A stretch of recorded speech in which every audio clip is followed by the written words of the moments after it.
Well, when I came to DC Transit in 1959, I was initially employed as a streetcar operator, and I was sent to the Navy Yard garage. There were two issues, because there were those who looked at you as though you were going to be very temporary, because you would never make it, because that was not a black man's job. There were those that passengers that ride tell you should be cleaning the car and not operating it. So you get a combination of both from some of the employees within as well as the passengers that had their concerns and their prejudices as well. Things in time started getting better, because after a while, they started to accept you as a full employee. There were some other concerns when we got on the bus, because many of the people that were riding in Silver Spring area, they still were not really happy to have black people behind the steering wheel, and some as much told you so. And that was one that was short-lived, because within a period of about probably 5 years, they saw enough black faces that they began to accept. So we started to inquire, I started to inquire, what would it take to get a job in a depot office. And of course, what I was told is, do you think you're smart enough to get in there? And I thought about the person that was counting, and when you run out of toes and fingers, you're in trouble. But little did they know, I didn't really need a calculator to do my adding. I could add and count pretty good. But anyway, I talked with Walter Beerwagon, Harry Kelly, and who was the shop steward then, and said, we'll try it. And of course, we did. It met with resistance, and it took about 15 months for it to occur. And finally, we got in there. And then I started to see some things that people would come into the depot office, and they'd stay there about as long as it took to spell depot office, and they were making them supervisors on the street. And I sat down and I had a long talk about what was taking place. And I was initially told, you just got in the office. What are you asking for? I said, I'm asking for the same thing I see others getting. I said, because I think that I can prove that I'm equally qualified.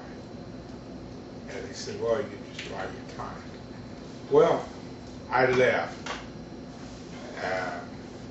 And, you know, sometimes we don't give people credit, but I happen to be one of the fortunate ones that worked with a man who ended up as superintendent of Northern. His name was Bob Lyles. And I happened to be over at Bladensburg because part of the 3600 administrative office had moved over to Bladensburg. And I saw Bob Lyles, and he said, hey, wait a minute. He said, let's go upstairs. And went upstairs and talked to the person who was in charge of the supervisors. And I know Bob told him, he said, you know, you ought to make that move now. And this was like on Wednesday.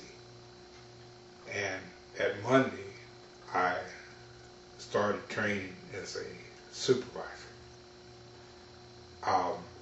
Those things started happening.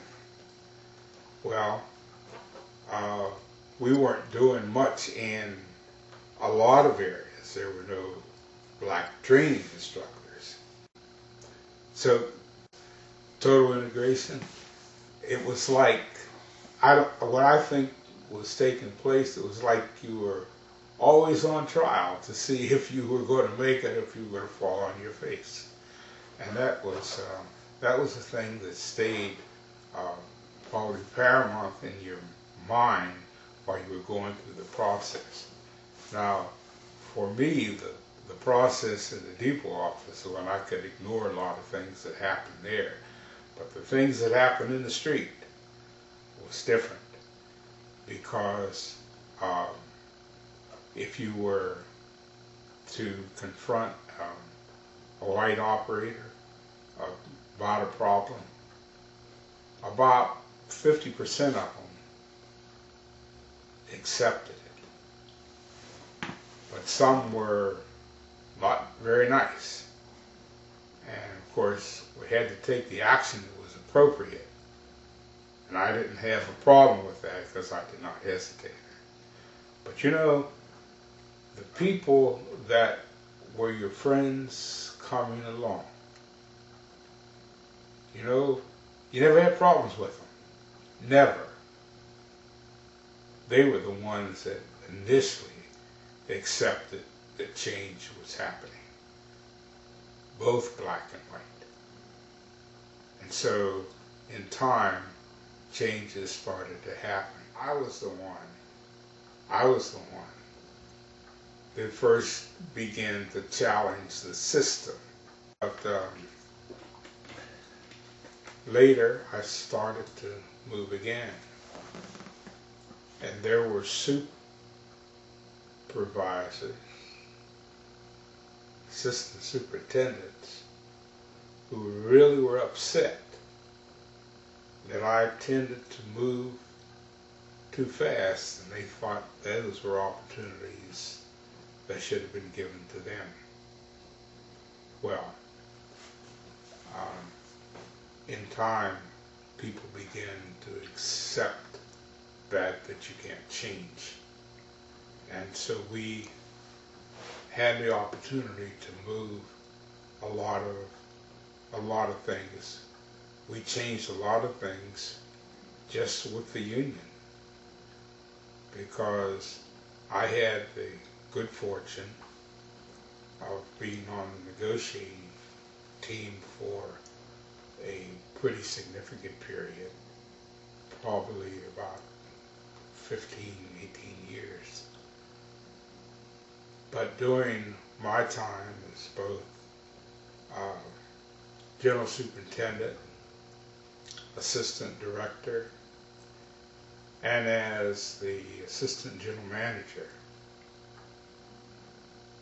that I did not have a case that was taken before an arbitrator, because I always believed that there was no reason for management and the union to be constantly in adversarial terms. And so as I look back, things happened slowly, but little would one believe today that an organization that at one time was about